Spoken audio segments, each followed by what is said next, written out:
Satuan Polisi Pamung Praja dan Wilayatul Hisbah Kota Banda Aceh mengambil langkah tegas dengan menyegel salah satu hotel di Jalan Mr. Moch Hasan, Batoh, Lungbata, Banda Aceh, 23 Februari 2021. Penyegelan ini terkait izin hotel tersebut sudah berakhir dan kerap melanggar syariat Islam.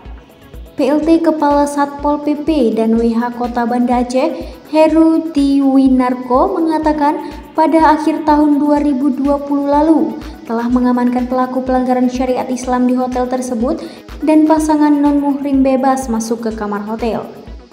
Saat ini, pihaknya masih memberikan sanksi administratif.